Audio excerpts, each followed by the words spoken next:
1장 1절에서 9절까지 말씀 우리 한 절씩 교독하도록 하겠습니다. 오바댜의 묵시라. 주 여호와께서 에돔에 대하여 이와 같이 말씀하시니라. 우리가 여호와께로 말미암아 소식을 들었나니 곧 사자가 나라들 가운데에 보내심을 받고 이르기를 너희는 일어날지어다. 우리가 일어나서 그와 싸우자 하는 것이니라.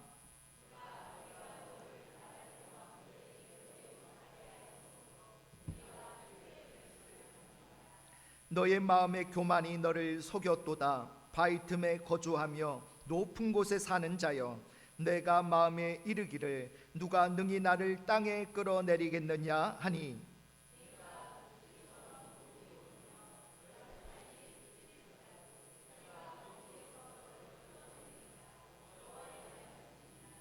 혹시 도둑이 내게 이르렀으며 강도가 밤중에 내게 이르렀을지라도 만족할 만큼 훔치면 그치지 아니하였겠느냐. 혹시 포도를 따는 자가 내게 이르렀을지라도 그것을 얼마쯤 남기지 아니하였겠느냐. 내가 어찌 그리 망하였는고.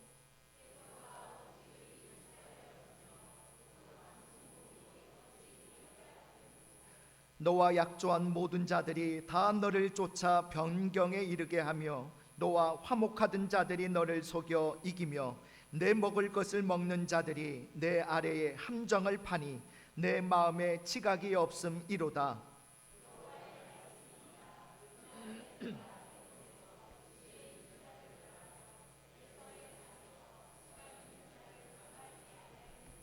우리 9절 같이 했습니다. 드마나 내 용사들이 놀랄 것이라. 이로 말미암아 에서의 산에 있는 사람은 다 죽임을 당하여 멸절되리라. 아멘. 오늘 말씀의 제목 따라해 보실까요? 사랑할 수 없는 사람까지 사랑하라. 세계 3대 악처로 꼽히는 사람들이 있습니다. 여러분 혹시 아십니까? 첫 번째는 성경에 나와요. 욥의 아내가 있습니다. 자, 이 욥의 아내는 고통 중에 신음하고 있는 남편을 보고 하나님을 저주하고 죽으라 라고 했던 그런 아내죠. 자, 두 번째는요, 소크라테스의 아내 크산티페라는 아내가 있습니다. 이 아내가 얼마나 악처였는지에 대한 일화가 있어요. 어느 날 소크라테스의 집에 많은 제자들이 찾아왔습니다. 항상 많은 가르침을 받기 위해 이 소크라테스의 집에는 늘 손님이 끊이지를 않았어요. 하지만 늘 이 소크라테스의 처는 이 일이 불만이었던 거죠. 그래서 그의 남편에게 항상 투정을 했습니다. 그날도 마찬가지로 제자들이 소크라테스의 집을 찾았습니다. 밤늦은 시간에 아내는 제자들이 보는 앞에서 소크라테스에게 이 늦은 시간에 손님을 데려오면 어떻게 하느냐라고 하며 소리를 버럭버럭 질러댔어요. 제자들과 소크라테스는 치죽은 듯이 듣기만 했습니다. 그럼에도 그의 아내는 성이 덜 풀렸는지 그릇에 물을 담아와 가지고 소크라테스의 얼굴에 부어버리고 말았어요. 자, 이 정도로 악한 처였기에 하루는 소크라테스의 친구가 그에게 물었습니다. 아니, 자네같이 식견이 있는 사람이 어떻게 그런 아내를 골랐나? 그러자 소크라테스가 이렇게 대답을 했다고 합니다. 훌륭한 기수는 제일 사나운 말을 골라 타는 법이지, 사나운 말을 잘 다룰 줄 알면 그 후에는 어떤 말을 타든지 문제가 되지 않거든 이라고 말을 했다고 해요. 자, 세 번째로 존 웨슬리의 아내인 몰리 골드 호크 바제일이라는 아내가 꼽히는데요. 이 존 웨슬리는 몰리와 결혼한 지 4년째 되던 해에 동생에게 이런 말을 했다고 합니다.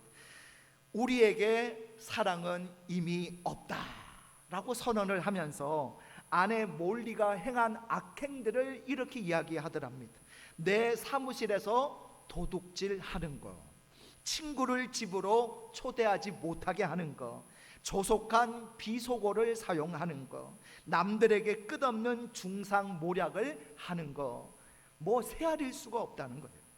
자, 그런데 흥미로운 것은요, 세상에 둘도 없는 악처를 두었음에도 불구하고 욥과 소크라테스 그리고 존 웨슬리, 이 세 사람은요 참으로 훌륭한 삶을 살았다는 사실입니다. 욥은 그 아내에게서 받지 못한 위로를 하나님께 받으면서 깊은 신앙의 세계를 알게 되었고요, 소크라테스는 아내의 학대로 인해 더 깊은 철학의 세계로 들어갔고, 웨슬리는 복음 전도자로서의 성공의 이유를 자기의 사나운 아내에게 돌리고 있습니다. 실제로 존 웨슬리는 자신의 무서운 아내 때문에 하나님 앞에 무릎을 더 꿇게 되었고, 그로 인해 승리할 수 있었다고 고백을 하고 있어요. 자, 제가 서론부터 악처에 대해서 길게 말씀드리는 이유는 우리들 주변에는 항상 눈에 거슬리는 사람이 있을 수 있다라는 것을 말씀드리기 위함입니다. 실제로 그렇습니다. 여러분, 가족들 중에도 나를 힘들게 하는 사람이 있습니다. 직장에서도 매번 나를 괴롭히는 사람이 있죠. 요사이 학교 폭력 문제가 큰 문제가 되고 있는데, 학교에서도 꼭 나만 못 살게 구는 그런 학생들이 있습니다. 오늘 이 시간에는 우리들 주변에 있는 이 가시 같은 존재들을 어떻게 대해야 하는지 오바댜서의 말씀을 중심으로 살펴보고자 합니다. 이 오바댜서는요, 여러분 몇 장으로 되어 있어요? 한 장으로 되어 있어요. 참 부담이 없는 책입니다.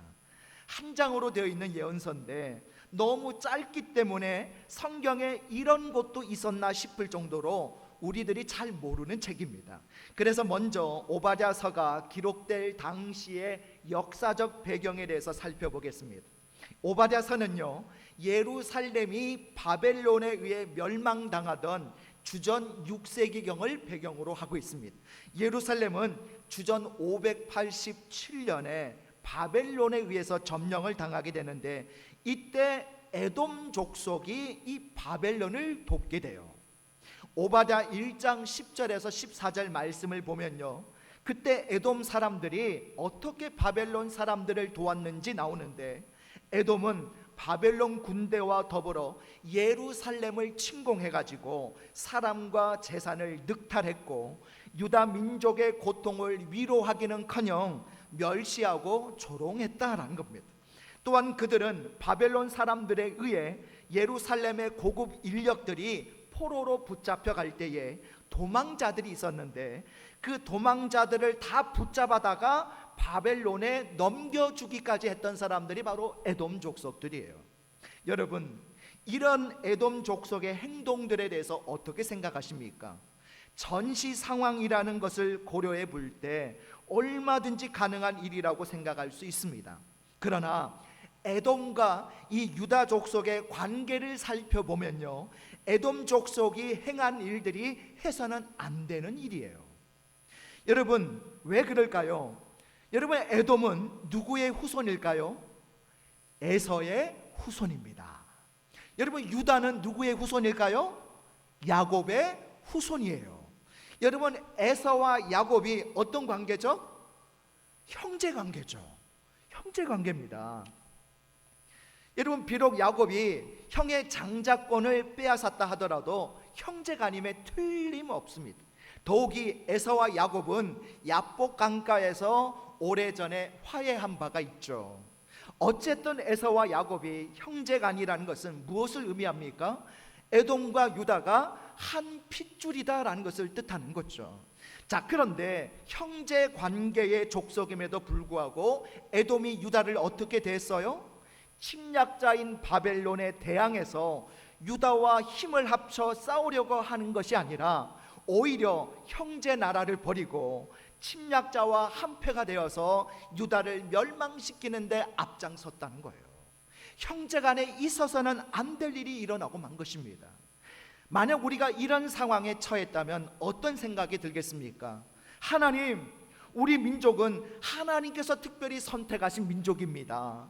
그런데 이게 어찌된 일입니까? 하나님께 버림받은 에돔이 정복자의 편이 되어 우리로 공경에 처하게 만들고 있으니 어찌된 일입니까? 라며 하소연하지 않겠습니까?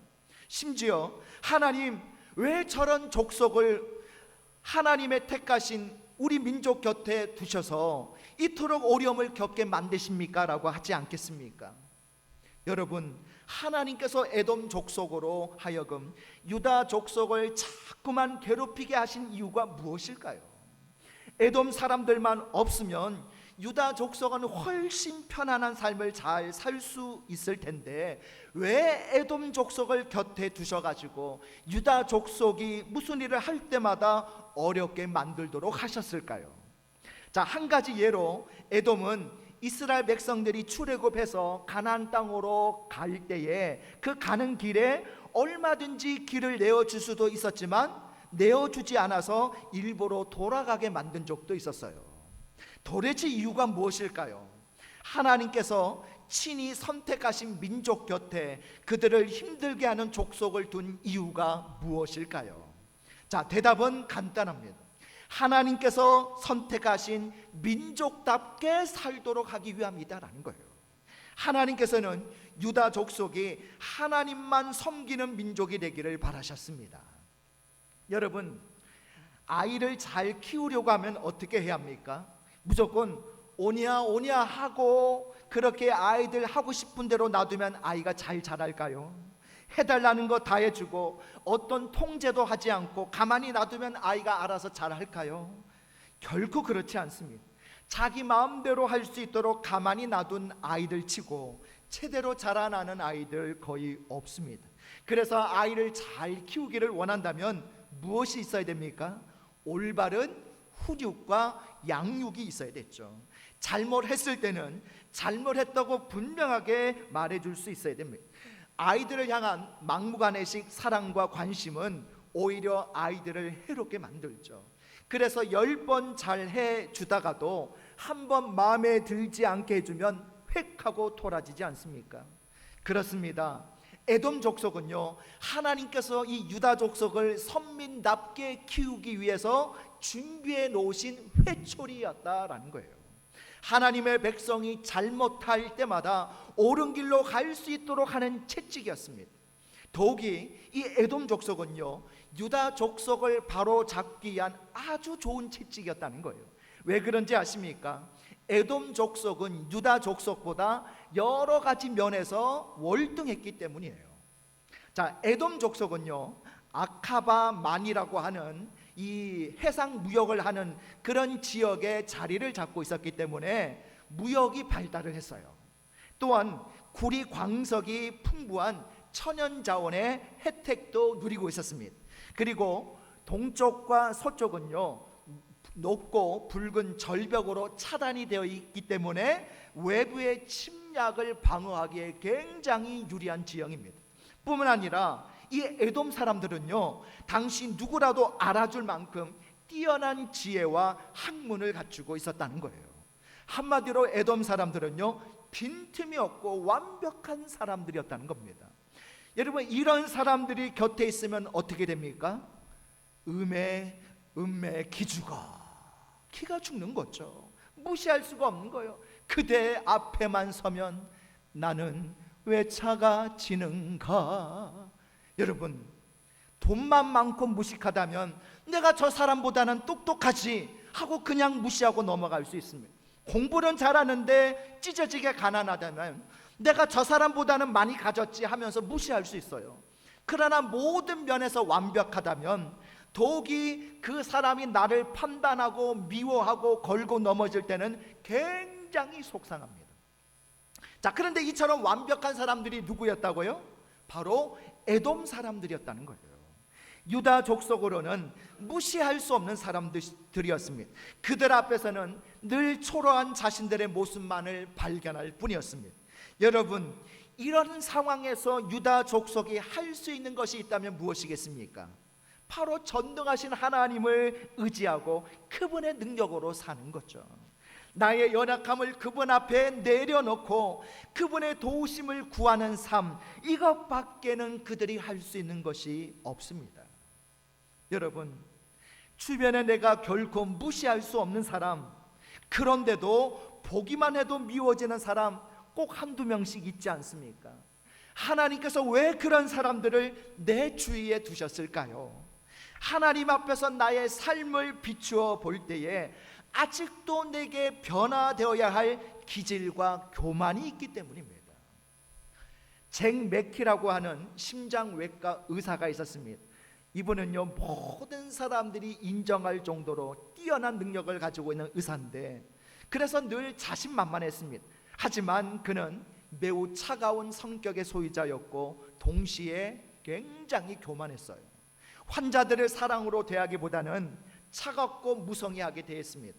그러던 어느 날 이 의사에게 후두암이라는 병마가 찾아왔습니다. 안절부절하면서 방황하던 맥키는 이제 의사가 아니라 한순간에 환자가 되어서 병원에 오게 되었는데, 이때부터 지금까지 느껴보지 못했던 병원 측의 관료주의, 의사들의 고압적인 태도, 굴욕스러운 온갖 검사, 초만원의 대기실 등을 직접 체험을 하게 됩니다. 더욱이 방사선 치료를 받았는데 기대했던 것과는 달리 효과가 없자 잭은 수술을 하기로 결심을 하는데, 그 과정에서 너무나 환자를 냉정하게 대하고 환자의 생각이나 형편은 무시한 채 자신 위주로 모든 것을 결정하는 이 담당 의사에게 큰 모멸감과 실망감을 느끼고 중단을 하고 급기야 다른 의사에게 가게 되었습니다. 새로 찾아간 의사는 그가 평소에 편견을 가지고 있었던 유태인 의사였는데요, 잭 맥키는 그 유태인 의사에게 지난날의 용서를 빌고 수술을 담당해 줄 것을 요청을 하게 돼요. 이 유태인 의사는 잭 맥키가 자신에 대해서 좋지 않은 감정을 가지고 있었던 사람임을 알고도 흔쾌히 수락을 해줍니다. 유태인 의사에게 수술을 받은 맥키는 성대를 절단하지만 가족들의 도움으로 건강을 회복하게 되었습니다. 회복된 뒤 잭은 그때부터 환자를 사랑하고 그들을 이해해주는 의사가 되었다고 합니다. 정성을 다해서 수술을 하는 것은 물론이고 인턴들로 하여금 직접 환자들의 고통과 아픔을 체험하도록 환자복을 입게 만들고, 환자가 먹는 음식을 먹게 하고, 환자가 받는 검사도 받고, 그들의 무력감, 아픔, 두려움까지도 느껴보는 실습을 하게 했다고 해요. 여러분, 이 이야기가 우리에게 말해주는 것이 무엇입니까? 우리를 아프게 하는 가시가 때로는 나를 변화시키는 요인이 될 수 있다는 겁니다. 여러분, 가시가 자기 자신을 변화시킬 수 있습니다. 가시 때문에 다른 사람을 무시하던 교만을 뉘우칠 수가 있는 거예요. 가시 때문에 나의 잘못된 성격을 되짚어 볼 수 있습니다. 우리는 이 사실을 알아야 됩니다. 자, 그런데 어떻습니까? 이거 깨닫기까지가 힘든 거예요. 가시 같은 존재가 있다는 것이 때로 내게 유익이 될 수 있다는 것을 알지만 그것을 받아들이기가 쉽지가 않다는 거죠. 왜 그럴까요? 이미 앞에서도 말씀드렸다시피 내게 가시 같은 존재임에도 불구하고 좀처럼 망하는 일이 없기 때문입니다. 에돔이 그랬어요. 지금 당장은 결코 망할 것 같이 보이지 않아요. 망하면 좋겠는데 망하지 않습니다. 망해야 속이 시원할 것 같은데 그렇지 않아요. 망하기만 하면 내가 기세등등해지는데 망하지를 않는 것입니다. 여러분, 여기서 우리는 한 가지 깨달아야 할 것이 있습니다. 내게 가시 같은 존재, 에돔 같은 존재는 늘 있기 마련이라는 사실입니다. 이 말이 무엇을 의미합니까? 눈앞에 보이는 가시 같은 존재를 당장 제거한다고 하더라도 근본적으로 문제가 해결되는 것은 아니라는 뜻입니다. 어떤 사람에게나 어떤 일에 대해서 콤플렉스를 가지고 있다고 합시다. 그 사람이 없어지면 콤플렉스가 완전히 사라집니까? 언젠가는 그와 비슷한 사람을 만나게 되어 있습니다. 문제도 마찬가지죠. 지금 당장은 이 문제를 이길 자신이 없어서 피했다고 칩시다. 그러면 문제가 없어지나요? 아니에요. 언젠가는 반드시 그 똑같은 문제를 또다시 짚고 넘어가야 할 때가 반드시 옵니다. 그렇다면 어떻게 해야 됩니까? 문제 자체를 극복할 수 있도록 자기 자신을 바꿔야 된다는 거예요. 여러분, 직장에 출근만 하면 나를 괴롭히는 상사가 있습니다. 이유도 없이 괴롭힙니다. 보기만 해도 미워요. 마주치지 않았으면 좋겠어요. 그러나 피한다고 문제가 해결됩니까? 아니면 대든다고 해결됩니까? 그러다가 오히려 해고당하기 십상이죠. 어떻게 하면 좋을까요? 여러분, 품는 것이 상책입니다. 출근하자마자 부장님 사랑해요, 여러분 그렇게 껴안아 주세요. 속된 말로 야 이놈이 미쳤구나, 완전히 맛이 갔어 라는 생각이 들 정도로 다정하게 다가서십시오. 이렇게 나를 변화시킬 때에 콤플렉스가 사라지는 거예요. 그렇지 않고는 절대 사라지지 않습니다. 정면으로 부딪혀야 문제를 해결할 수 있지, 피해가면 그때뿐입니다. 하나님께서는 우리가 가시 같은 존재를 사랑으로 품어줄 때 역사하시는 줄 믿습니다. 여러분, 에돔을 보세요. 여러분, 천연 요새를 갖추고 있었던 족속이 에돔이었습니다. 똑똑했어요. 지리적으로도 너무 좋은 위치에 있어서 경제적으로도 부유했습니다. 다른 나라가 침공할 수 없을 정도로 완벽한 나라였습니다. 그러던 에돔이 어떻게 되었을까요? 에돔은 하나님의 심판을 피할 수 없었습니다. 오늘 본문 6절에서 9절 말씀이 하나님께서 에돔을 심판하시겠다는 말씀인데, 우리 같이 말씀 읽어볼까요? 오바댜 1장 6절에서 9절 같이 했습니다. 시작. 에서가 어찌 그리 수탈되었으며 그 감춘 보물이 어찌 그리 빼앗겼는고, 너와 약조한 모든 자들이 다 너를 쫓아 변경에 이르게 하며 너와 화목하던 자들이 너를 속여 이기며 내 먹을 것을 먹는 자들이 내 아래에 함정을 파니 내 마음에 지각이 없음이로다. 여호와의 말씀이니라. 그날에 내가 에돔에서 지혜 있는 자를 멸하며 에서의 산에서 지각 있는 자를 멸하지 아니하겠느냐. 드마나 내 용사들이 놀랄 것이라. 이로 말미암아 에서의 산에 있는 사람은 다 죽임을 당하여 멸절되리라. 아멘. 여러분, 무슨 뜻인지 아시겠습니까?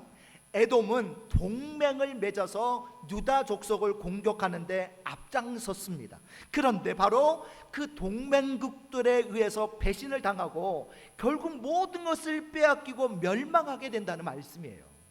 여러분, 에돔이 어떻게 되었습니까? 에돔은 바벨론의 느부갓네살 왕에 의해 침략을 당해서 황폐해졌고요, 또 로마 제국의 침략으로 완전히 무너지고 맙니다. 그리고 현재 에돔 땅은요, 흔적조차 찾아볼 수 없도록 완벽하게 폐허가 되고 말았어요. 멸망하지 않을 것 같은 에돔이 멸망당하는 것을 보면서 무엇을 깨닫게 됩니까? 회복되지 못할 것 같은 유다 족속이 회복되는 것을 보면서 무엇을 깨닫게 됩니까?